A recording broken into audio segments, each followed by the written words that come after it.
오늘 말씀은 호세아 6장 1절에서 11절입니다. 법 중에 선한 사마리아인 법이 있죠. 이는 타인의 응급 상황이나 위험에 처한 것을 보고 타인을 그 위험으로부터 구조해 줄 의무를 부여한 법률 조항입니다. 이 법은 사람들이 적극적인 구호 활동에 참여를 유도하기 위해 만들어졌으며 미국의 대다수주와 프랑스, 독일, 일본 등에서 시행되고 있습니다.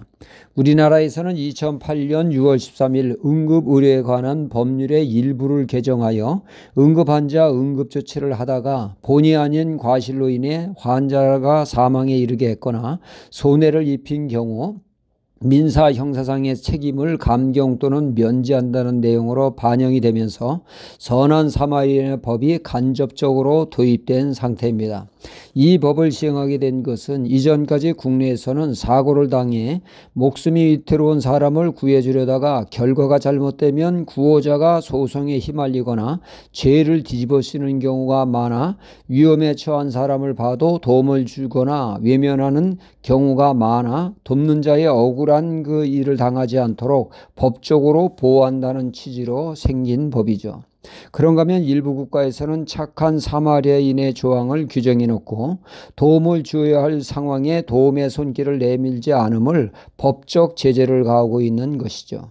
가령 호숫가에 지나치던 사람이 호숫가에 빠져 있는 사람을 발견했는데도 불구하고 길을 가던 사람이 물에 빠진 사람을 구조하지 않고 그 사람 죽어가는 것을 구경만 하고 있었다면 이 사람은 선한 사마리아인 법에 처벌을 받게 되죠.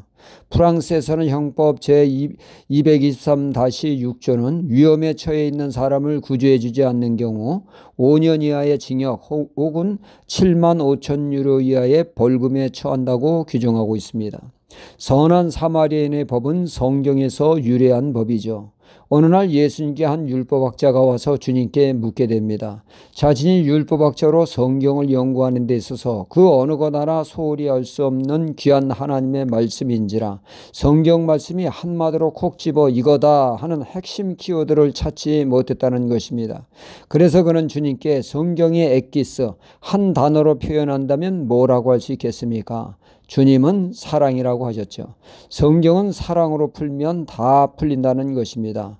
먼저 하나님을 사랑하라는 말씀이고 이어서 사람 사랑하라는 것이 성경 말씀이라는 것이죠. 이에 율법학자가 묻기를 사람 사랑이 구체적으로 알려주십시오 하자 예수님은 그 유명한 선한 사마리아인의 비유를 말씀하신 것입니다. 한 행인이 그만 강도를 만나 심한 구타를 당하고 쓰러져 있을 때 마침 제사장이 그것을 지나가게 되었습니다. 제사장은 자신도 적골 날까봐 그 자리를 황급히 떠났고 또 제사장의 일을 도와 성전에서 일하는 레위인도 이를 목격하고 36개 주랭랑을 치게 됩니다. 이스라엘 사람들이 혼혈하라고 개 취급하는 사마리아인이 지나가게 됐죠. 이에 그는 쓰러져 몸을 가누지 못하는 그를 주막으로 데리고 가 가진 정성으로 치료함으로 강도 만난 자를 도와주었다는 내용이죠. 이 말씀하시며 주님은 질문하셨습니다. 누가 이 강도 만난 자의 이웃이냐 하시면서 사랑의 실천을 강조하셨습니다. 하나님을 사랑하는 것과 사람을 사랑하는 것을 말이죠. 이처럼 성경은 위로 하나님 사랑하고 옆으로는 사람을 사랑하라는 말씀입니다. 안타깝게도 오늘 말씀에 이스라엘 백성들은 사랑으로 사는데 실패하고 말았습니다. 정작 사랑해야 할 하나님을 사랑치 않고 죄악된 삶을 사랑했으며 하나님 대신 우상의 사랑에 푹 빠져 지냈습니다. 또한 세상 것에 목말라 세상을 사랑했습니다. 그래서 그들에게 그러한 제약된 삶을 회개하고 하나님께 다시 돌아와 하나님과의 사랑의 관계를 회복하라고 하는 말씀이죠. 1절에 오라 우리가 여호와께로 돌아가자 말씀하고 있습니다. 또한 사람을 사랑하는 것에 서툰 그들에게 6절에 나는 인애를 원하고 제사를 원치 아니하신다 하셨습니다. 여기서 인애란 사랑을 의미하죠. 4절에 너희의 인애 즉 사랑이 아침 구름이나 쉬 없어지는 이슬 같도다 하셨습니다. 그들의 사랑이 쉬 사라지는 아침 안개 이슬과 같다는 것입니다. 얼마나 사랑이 없는 삭막한 삶을 사는가를 보여주고 있습니다.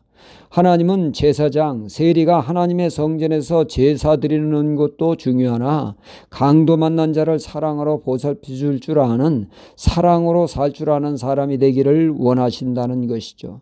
우리는 하나님을 사랑함과 동시에 사람을 진심으로 사랑하여 섬김을 통하여 나로 인해 인생이 살맛나게 하며 사랑의 감동을 선사하는 사랑의 전달자가 되어야겠습니다. 할렐루야.